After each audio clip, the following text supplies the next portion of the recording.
Weekly expiry के दिन बाजार में दबाव, निफ्टी करीब सॉन्ग फिसलकर 18,100 के करीब। इन्फोसिस, कोटक बैंक, अदानी इंटरप्राइजेज और एचयूएल बना रहे दबाव। मिड कैप में भी सुस्ती। अच्छे नतीजों के बाद परसिस्टेंट सिस्टम में रौनक, शेयर करीब 3% उछाल के साथ एफएनओ का टॉप गेनर। वहीं रिजल्ट्स के बाद इंडसइंड बैंक और ओरेकल फाइनेंशियल्स फ्लैट। 13% डिस्काउंट के साथ एफपीओ के प्राइस बैंड से अदानी इंटरप्राइजेज में तेज गिरावट, शेयर 4% फिसलकर 2.5 महीने के निचले स्तर पर। निफ्टी की दो कंपनियां एचयूएल और एशियन पेंट्स के आ जाएंगे नतीजे। 10% बढ़ सकता है एचयूएल का मुनाफा, 4.5 से 5% के बीच वॉल्यूम ग्रोथ संभव। वहीं एशियन पेंट्स के मुनाफे और आय में करीब 11% का उछाल रुक गया।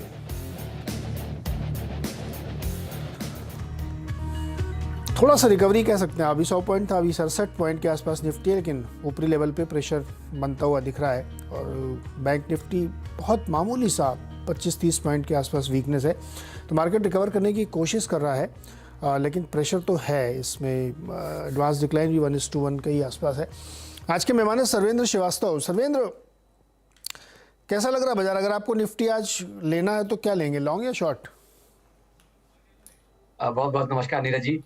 देखिए, रेंज चल रही है, तो अब ये 200-300 पॉइंट का खेल जो लोग खेलते हैं प्लस माइनस वाला, उनके लिए तो ये बाजार है। बट आप वैसे देखें तो 7-8 दिन से मोटा मोटी नीचे में 17,800 और ऊपर में 18,100 18,200। तो आई थिंक कल का एक दायरा 180 तक भी गया, बट अब वहीं उसके फिर वापस 18,100 के नीचे आ गया। तो मोटा मोटी आप ये पकड़ लें कि भाई चलिए 17,800 से 18,200 की रेंज है।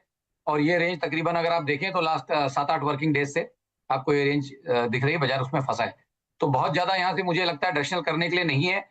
स्लाइटली जैसे मैंने पोजिशनल बेसिस पे स्लाइटली मीडियम टर्म, अगर किसी ने 18,250 18,300 स्पॉट में कहीं आसपास शॉर्ट किया है और उसको मुनाफा नहीं लेना था, तो वो अपने कॉस्ट पे ट्रेलिंग स्टॉप लॉस लगा के खड़े रह सकते हैं। बट बाय एंड लार्ज 17,800 के आसपास सपोर्ट आ गया है और 18,150 18,200 के आसपास ये बाजार को हर्डल्स आ रहे हैं। तो इस टाइट रेंज में कोई ट्रेड नहीं है मेरे पास। ओके, कोई स्टॉक ढूंढना क्या आपने? जी, आई थिंक स्टॉक स्पेसिफिक तो बहुत सारे ट्रेड्स आ रहे हैं, लॉन्ग शॉर्ट दोनों आ रहे हैं, बट ज्यादा ट्रेड्स अगर आप देखेंगे तो बहुत ज्यादा दायरे अब 200 दिन के एवरेज बहुत सारे टूट रहे हैं, स्टॉक्स में प्रेशर है। तो आई थिंक वहां पे अगर आप देखें उस पे, तो वहां पे भी आपको दिखेगा कि स्टॉक स्पेसिफिक गिरावट के स्टॉक्स ज्यादा आ रहे हैं और लेने के स्टॉक्स कम आ रहे हैं। तो आई थिंक यहाँ पे अगर आप जाना चाहें तो मेरे हिसाब से मैं शॉर्ट्स के साथ ही जाना चाहूंगा। और मुझे लगता है एबीबी, लगता है कि मुझे 3,030 के ऊपर बहुत ज्यादा टिक नहीं पाएगा।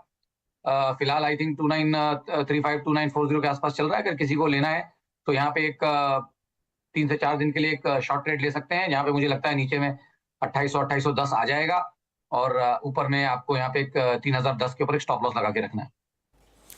ओके, तो ये है सर्वेंद्र का ट्रेड। अगर आपको लेना है तो एबीबी में आप ट्रेड ले सकते हैं। चलिए बस दर्शकों की तरफ चलते हैं। प्रवीण कुमार झारखंड से हमारे साथ जुड़ रहे हैं। प्रवीण जी बताइए, धनबाद से हैं प्रवीण जी, क्या सवाल है आपका? सर मेरे पास विप्रो का 100 शेयर है सर, 425 के भाव पर, क्या करना चाहिए इसको? आप निवेशक हैं कि ट्रेडर हैं? जी निवेशक है सर। ओके सर्वेंद्र, विप्रो में क्या करें? 425 पे लिया है। देखिए, लास्ट हफ्ते भी जब मिले तो यही बात हो रही थी कि चर्चा यही हमारी थी कि भाई आईटी स्पेस आउट परफॉर्म कर सकता है। आईटी के करेक्शंस ऊपर से पीछे से बहुत डिसेंट मल्टी मंथ करेक्शंस हो चुके हैं, मल्टी क्वार्टर करेक्शंस हो चुके हैं और प्राइस वाइज भी स्टॉक्स ने अच्छा करेक्शन कर लिया है। एनीवेयर बिटवीन 30 to 50% के आसपास on an average IT space में करेक्शन हो गए। कुछ में तो ज्यादा भी हुआ है, बट ब्रॉडली जो लीडिंग नेम्स है उनमें ये हो चुका है। विप्रो में भी आई थिंक अगर निवेशक हैं और इस भाव से लिया है तो आई थिंक बहुत खराब ट्रेड नहीं है, अच्छा ट्रेड है। एक लॉन्ग टर्म अवधि के हिसाब से 12 महीने प्लस के हिसाब से अगर इसको लेके रखें यहाँ से, तो आई थिंक डेफिनेटली मुनाफे बनने चाहिए। तो मेरी राय होल्ड की रहेगी। होल्ड की राय रहेगी विप्रो में। और आईटी वैसे भी आजकल थोड़ा सा फ्लेवर में आता हुआ दिख रहा है, तो उसमें काम किया जा सकता है। मुजफ्फरपुर से हैदर अली हमारे साथ जुड़ गए हैं। हैदर अली, क्या सवाल है आपका? सर मेरे पास सर एक्सिस बैंक है सर, 80 शेयर है, उसको 873 के भाव इससे रखना है कि सर सेल करना है सर? क्या करें भाई सर्वेंद्र जी आईसीआईसीआई बैंक में? देखिए, बैंक निफ्टी में 42,800 का दायरा नहीं टूट पा रहा है। वहां पे भी यही बात है कि भाई बाजार प्रेशर में है और एक रेंज में, तो 42 से 42,800 की रेंज है। तो आई थिंक अगर 4200 बैंक निफ्टी तोड़ेगा तो फिर आईसीआईसीआई बैंक में भी थोड़ा और प्रेशर आपको आता हुआ दिखेगा। बट एक उछाल मुझे लग रहा है कि यहाँ पे बैंकिंग स्पेस पे टुवर्ड्स द बजट, एक बजट रैली के साथ आ सकता है। तो उसमें मुझे लगता है कि आईसीआईसीआई बैंक आपको तकरीबन 900-910 के लेवल्स भी दिखा सकता है। तो फिलहाल ट्रेड में बने रहे मेरे हिसाब से, और 900-910 के आसपास थोड़ा मुनाफा बांधने की कोशिश करें, ऐसी मेरी राय रहेगी। और इमीडिएट बेसिस पे अगर एक स्टॉप लॉस भी लेना चाहें तो आई थिंक वो आएगा 855 के नीचे। तो 854.40 का एक स्टॉप लॉस रखें क्लोजिंग बेसिस पे, और ऊपर में 900-910 के टारगेट्स यहाँ पे ऊपर में पॉसिबली आने चाहिए। ओके, एचयूएल में कोई ट्रेड बन रहा है रिजल्ट से पहले आज? सर आपकी आवाज फेड हो गई सर, इनिशियली आवाज फेड हो गई है। एचयूएल में, हिंदुस्तान यूनिलीवर में रिजल्ट से पहले कोई ट्रेड बन रहा है? मैं यूजुअली रिजल्ट विंडोज को थोड़ा अवॉइड करता हूँ। नहीं, आप रिजल्ट भूल जाइए, आप तो चार्ट में बताइए कैसा दिख रहा है। नहीं, वॉलेटिलिटी रहती है इसलिए स्टॉप लॉस खोटे हो जाते हैं। बाकी चार्ट में तो मुझे लगता है ओवर स्ट्रेस्ड है और रिस्क एरिया में है। 2700-2750 के ऊपर बहुत ज्यादा जा नहीं पाता है, और ना लग नहीं रहा कि इमीडिएटली एक आध 3 महीने में जा भी पाएगा। और नीचे में जो दायरे खुले हैं वो 2400-2500 तक के यहाँ पे खुले हुए। ओके, नीचे की तरफ के दायरे खुले हुए, देखते हैं कैसे नतीजे आते हैं, उससे अंदाजा लगेगा। मुनव्वर खान हमारे साथ हैं धौलपुर राजस्थान से। मुनव्वर, क्या सवाल है आपका? जी सर, मैंने जोमेटो के शेयर परचेज किए हैं 1240 ओके, 53.97 के। तो होल्ड करें या क्या करें? 1246, 1250 क्यों नहीं लिए थे? जी 1246 है। नहीं, 46 नंबर क्यों? 50 लेते हैं आदमी, 100 लेता है, 46 जी। क्या चक्कर था इसका? जी सर, मेरा पहले ज्यादा से महंगे में लिया हुआ था तो मैंने एवरेज किया था। अच्छा, एवरेज कर कर के इतने हो गए। बताइए भाई सरवेन जी, 53.97 रुपये पर ये ले आए हैं भाव एवरेज करके, लेकिन अभी भी 2 रुपये का नुकसान है जोमेटो में। क्या करें, होल्ड करे रहें क्या? देखिए, डेटा तो बहुत कम है और जब से आया तब से स्टॉक मोटा मोटी गिर ही रहा है। एक हायर लो बनाने की कोशिश इस पर्टिकुलर करंट रैली में चल रही है, मतलब करंट करेक्शन में कोशिश कर रहा है कि पिछले लोस को होल्ड करे। तो आई थिंक ये एक पहला मैं बहुत इंकरेजिंग तो नहीं, बट पहला एक पॉजिटिव साइन, ग्रीन शूट बोल सकता हूँ इसके लिए। तो आई थिंक 48-40 के ऊपर जब तक क्लोजिंग बेसिस पे टिका हुआ है, डेफिनेटली इनका भाव आ सकता है और मे बी थोड़ा बहुत 2-4 रुपए की कमाई भी हो सकती है। तो आई थिंक यहाँ से अगर इमीडिएटली मुझे लगता है कि 48-40 नहीं तोड़ेगा तो 58-59 का टारगेट है ऊपर में। तो फिलहाल ट्रेड में बने रहना चाहें तो बने रहें, 48-40 का स्टॉप लॉस लगा के रखें। 58-59 का टारगेट है इसमें। चलिए एक और सवाल लेते हैं, संजय दत्ता कोलकाता से। संजय जी, क्या सवाल है आपका? हाँ, तो गुड मॉर्निंग सर। जी। मेरे बहुत दिनों से मेरा इच्छा थी सर्वेंद्र जी से बात करने की, और मेरे पास मेरे 2 सवाल है। तो पहला सवाल, लेमन ट्री होटल है 77.40 की भाव से 200 पीस, 2 महीने की टारगेट है, क्या हो सकती है 2 महीने में? और बिरला सॉफ्ट है 250 शेयर है मेरे पास बिरला सॉफ्ट, 365 की प्राइस पे, व्यू है 2 साल से 3 साल। बताइए सरवेन जी। बहुत बहुत नमस्कार इनको, इनके प्यार के लिए भी बहुत बहुत धन्यवाद। इनके इनकी आवाज बहुत कट रही थी, तो लेमन ट्री आ रहा है मेरे सामने, लेमन ट्री का सवाल है इनका, राइट? यहाँ पे देखिए, जो लेमन ट्री ने जो 100 रुपए के आसपास जो टॉप बना दिया है अभी मंथली सेटअप्स में, ये एक बेरिश पैटर्न है मेरे हिसाब से। और बहुत ज्यादा इसमें भी डेटा नहीं है, बट जो मुझे दिख पा रहा है लास्ट 1-1.5 साल का सेटअप, उसमें मुझे लगता है कि एक करेक्शन जो उसको 62 की तरफ लेके जाएगा वो किक इन हो चुका है। उसमें पहला राउंड हो गया है, मतलब 100 रुपए से 61 रुपए तक आ गया था, नीचे में 68, तो आई थिंक वो पहला राउंड हो गया है। एक उछाल पॉसिबली इसको मेरे ख्याल से 80-82 रुपए तक लेके जा सकता है, बट फाइनली एक बार 60-62 के इसके लोस बनेंगे, उसके बाद यहाँ पे मुझे लगता है कि रिस्क रिवॉर्ड्स बेहतर हो जाएंगे। बट फिलहाल एक रेंज बाउंड स्टॉक है और 62 रुपए से लेके 82 रुपए तक की रेंज है। 80-82 के आसपास आए अगर पुल बैक में, तो मेरे हिसाब से थोड़ा हल्का होना चाहिए इनको। ओके, एक और सवाल है इनका। दत्ता जी, दूसरा वाला क्या स्टॉक का नाम बताया आपने? हाँ, बिरला सॉफ्ट। बिरला सॉफ्ट में, हाँ बताइए। 3 के लिए व्यू 365 पर मेरे पास है जी 500 शेयर। बताइए क्या करें, बिरला सॉफ्ट 365 पे लिया है। यहाँ बढ़ा के रखना पड़ेगा। आईटी स्पेस के लिए वही बात है कि multi month multi quarter correction यहाँ हो गए हैं, तो थोड़ा दायरा अगर लॉन्ग टर्म रखेंगे 12 महीने प्लस, तो आई थिंक इनका भाव भी आएगा और मे बी एक 15% प्रॉफिट भी वहां पे हो सकता है। तो मेरा थॉट यही है कि नेक्स्ट 12 महीने प्लस में आई थिंक 400-410 के बेस्ट केस टारगेट्स मुझे यहाँ दिख रहे हैं। और मेरा थॉट ये भी है कि भाई अब ये पीछे के लोज रखे इंपॉर्टेंट हो जाते हैं। तो जो अभी 260 के आसपास जाके आया है अराउंड फिगर अप्रोक्सीमेटली, वो एरियाज के लिए इंपॉर्टेंट हो जाती है, उसको इसको तोड़ना नहीं चाहिए। और जब तक वो नहीं हो रहा तब तक आई थिंक एक मीडियम टर्म बॉटम यहाँ पे बन चुका है। इनिशियल टारगेट्स 400 410 और जब उसके बाद ऊपर के टारगेट्स भी यहाँ पे निकाले जाएंगे। ओके, तो ये राय है बिरला साहब। अच्छा, क्या पूरा आईटी पैक में आपकी नजरिया एक ही जैसा है क्या? जी, multi month multi quarter correction जहां पूरे हो जाते हैं। हमने 2022 में आपके साथ जब इनिशियली ट्रेड जब लिया था साल के स्टार्ट में, तो यही सोचा था कि 30 से 50% तक 31% तक इंडेक्स और 50-60% तक स्टॉक। तो इंडेक्स तो उतना गिरा नहीं, बट स्टॉक्स ने अपने सारे के सारे करेक्शन बहुत ज्यादा स्टॉक्स ने पूरे कर लिए। तो अब उन स्टॉक्स में डेफिनेटली नजर है बुलिश, और वहां पे हम देखते रहते हैं। तो उसमें पहला स्पेस यही निकल के आ रहा है कि भाई आईटी स्पेस में लग रहा है कि जो जहर है 90-95% जहर निकल चुका है। तो अब यहाँ से इसमें लॉन्ग टर्म के लिए निवेश शुरू कर सकते हैं। एसआईपी करें या हर आदमी का इंडिविजुअल जैसे जैसे उनको करना है करें, बट सिर्फ यहाँ से करेंगे तो बहुत बढ़िया रहेगा आईटी इंडेक्स फंड्स में। डिक्सन टेक्नोलॉजीज पे अभिषेक के पास शेयर है 3796 के भाव पर, क्या करना चाहिए? सर इसको मैं पहले भी पास किया था, इसको मुझे पास करना पड़ेगा किन्हीं कारणों से। अच्छा, हिंडाल्को के जो है कॉल ऑप्शन लिया गया है 500 रुपये वाला 8:30 पे, जनवरी एक्सपायरी है, क्या करना चाहिए? गिरिराज का सवाल है ये। ओके, मेरा पास लाइव भाव नहीं आ रहा है इस कॉल का, बट मैं जो देख सकता हूँ हिंडाल्को का चार्ट आई थिंक है, इनके पास टाइम है, 6 दिन है, उसमें 4 रुपए ही रह गए। इन द मनी तो हो सकता है, और आई थिंक 505 510 तक के भी टारगेट्स आ सकते हैं। तो आई थिंक ट्रेड में बने रहे, इन द मनी हो जाएंगे, बट स्टॉप लॉस जरूर लगा के रखें टुवर्ड्स द एंड, नहीं तो फिर क्या है, फटाफट प्रीमियम डिके हो जाएगा अगर 500 के ऊपर टिका नहीं तो। सो आपके पास ये हफ्ता है, आई थिंक फ्राइडे तक आप देख लीजिए, अगर 500 के ऊपर डिसाइसिवली बंद नहीं करता तो आपको एक्सपायरी वाली वीक में एक टाइट स्टॉप लॉस लगा के रखना पड़ेगा।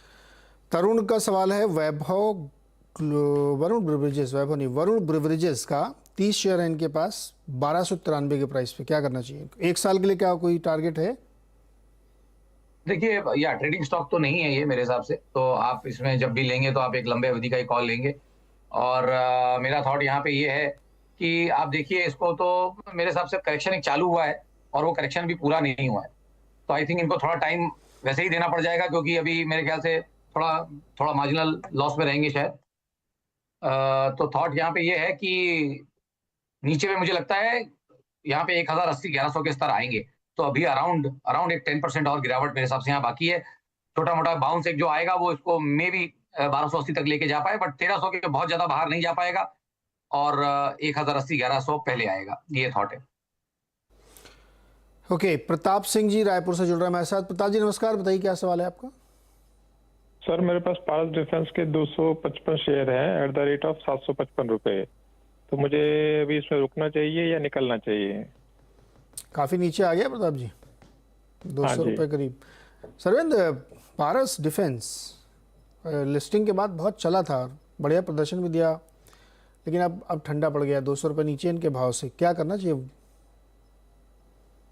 नहीं, देखिए सेटअप्स तो यहाँ पे मैंने वही बोला कि 2021 के बाद से ही डेटा है, इसमें बहुत ज्यादा डेटा लॉन्ग टर्म डेटा बनता नहीं। तो जहां से जो कैंडल बना है आई थिंक खाली इनको एक रेंज दे पाऊंगा फिलहाल।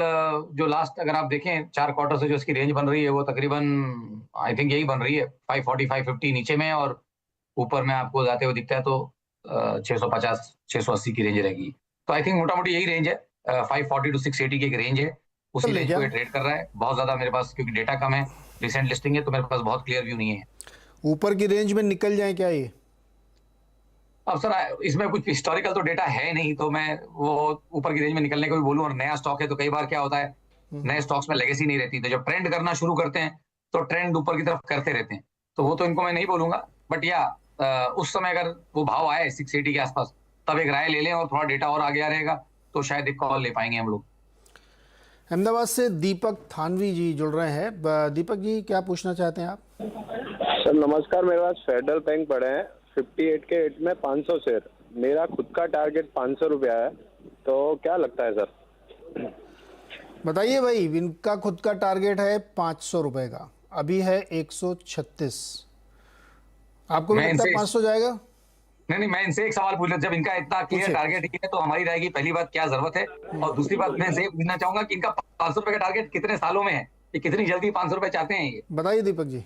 500 रुपए टारगेट मेरा नहीं 3 से 5 सालों के अंदर रखा हुआ है, ऐसा नहीं है कि शॉर्ट टाइम में रखा हुआ है। क्योंकि फेडरल बैंक इतना स्ट्रांग है और हर उसकी बुक वैल्यू भी अच्छी है। उसके अंदर राकेश झुनझुनवाला का भी स्टेटमेंट हमने सुना था, और फेडरल बैंक की हर चीज गोल्ड में भी इन्वेस्टमेंट कर रहे हैं और हर तरह से मजबूत है। इसलिए मेरा नजरिया है, मैं ऐसा नहीं बोल रहा हूँ कि अभी शॉर्ट टाइम में आ जाएगा। ये तो आपकी राय ले रहे हैं सर कि क्या लगता है? जी सुरेंद्र जी, मुहर लगाइए। नहीं, ये बहुत अच्छी बात है और बहुत अच्छी डिस्कशन है कि लोगों को भी और लोगों को भी समझ में आना चाहिए कि जब आप इस तरह के टारगेट्स लेके चलते हैं तो डेफिनेटली अपना खुद का दायरा होराइजन भी क्लियर रखें। तो 3 से 5 साल तक है कमेंडेबल, आपने एक व्यू बनाया है, वो सही जाएगा नहीं जाएगा वो बात की बात है। पहली बात, उतना एक क्लियर व्यू बनाना आना चाहिए और वो उस तरह के कॉल्स लेने आना चाहिए। तो मेरा भी थॉट ये है कि अगर आपके पास उतना बड़ा दायरा है तो आई ऑल्सो बिलीव कि यहाँ से बहुत, तो आपके लिए अब आपको देखना पड़ेगा कि 3 से 5 साल में वर्स्ट केस डाउन केस क्या हो सकता है। तो 500 रुपए का आपका टारगेट है, 50 रुपए से ज्यादा डाउन साइड यहाँ मेरे को भी नहीं लगती कि उसके नीचे जाएगा। तो अब आपके पास 2 ऑप्शन है। एक तो ये है कि आप 1/3 क्वांटिटी बेच लें तो आपकी रिमेनिंग सारी क्वांटिटी फ्री हो जाएगी, तो वो आप एक काम कर सकते हैं। तो आप रिस्क फ्री इसको आराम से 4-5 साल होल्ड कर सकते हैं। और नहीं तो I think I would say कि आप इसको होल्ड रखिए, आपका होराइजन क्लियर है, आपके टारगेट्स क्लियर है। मुझे भी लगता है कि 3-1 साल में आप ट्रेंडिंग स्टॉक है और 500 नहीं तो एटलीस्ट 250-300 रुपए के तो लेवल्स आ ही सकते हैं। तो 3 साल में 3 बैगर तो हो ही सकता है। सो आई थिंक आप ट्रेड में बने रहिए। और ये सेकंड ऑप्शन है। और पहला ऑप्शन है कि 1/3 क्वांटिटी बेच दीजिए, आपका बाकी शेयर्स मोस्ट ऑफ द आपके बाकी शेयर्स फ्री हो जाएंगे ऑलमोस्ट। जी दीपक जी, आप कुछ बोल रहे हैं क्या? हाँ सर, आपने कुछ और बोला है क्या अभी? नहीं हो गया? नहीं बस सर यही था। मैं सिर्फ इसलिए फोन किया था कि सर हमको और कॉन्फिडेंस आता है। सीएनबीसी आवाज इतना बताते हैं कि किस तरह जी। से वो लेसन करना है, तो इसलिए मैं भी उसी पे देख के सीख रहा हूँ। तो आप लोगों से बात करके और कॉन्फिडेंस बढ़ता है। नहीं, आज फेडरल बैंक है तो और कोई ऐसा स्टडी करके लेंगे तो बिल्कुल कुछ पे- बिल्कुल। नहीं, ये अच्छी बात है दीपक कि जब आप लेते हैं, और ये मुझे अच्छा लगा कि आपने खुद भी समझा, पढ़ाई की और अपना एक व्यू मैं बनाया। सर कोई भी शेयर लेने से पहले वो कंपनी की जानकारी लेता हूँ। ऐसा नहीं है खाली बोल दिया कि बस ले लिया, ऐसा नहीं है। नहीं, अच्छी बात, यही करना भी चाहिए, सभी को करना चाहिए यहाँ पे। चलिए फिर, आपके अच्छी ट्रेड है फेडरल बैंक में, आप रुके रहिए।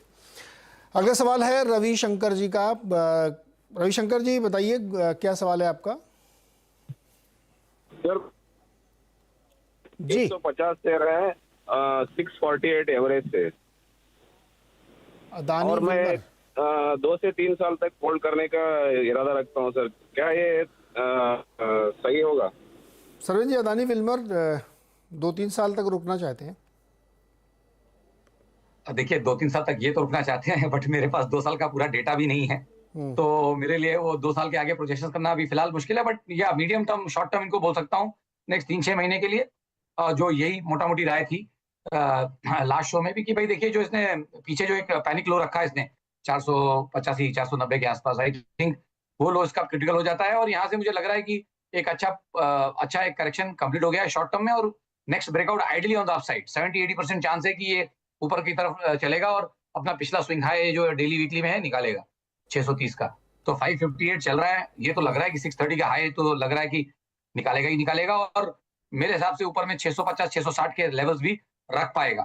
सो आई थिंक एक 480 के नीचे स्टॉप लॉस रखें और 660 तक के टारगेट्स यहाँ पे 3 से 6 महीने में आते हुए दिखने चाहिए।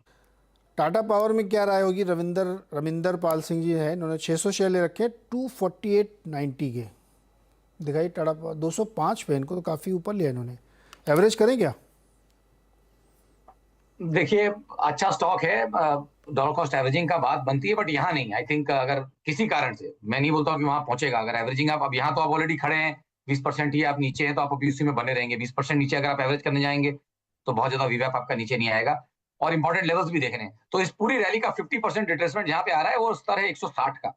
तो अभी यहाँ से देखने में नीचे लगता है, बट मार्केट के किसी प्रेशर में, अगर पैनिक में किसी कारण से बाजार गिर रहा है, उस समय आपको ये 160 के आसपास मिले तो यस, वहां पे एक बार बात बन सकती है कि आप थोड़ा एवरेज करने की कोशिश कर सकते हैं। बट जो आप नई पोजीशन लेंगे उसमें आप जरूर स्टॉप लॉस लगाएंगे। मैं सबको यही बोलता हूँ, जो आप नई पोजीशन लेंगे उसमें आप जरूर 154 का स्टॉप लॉस लगाएंगे।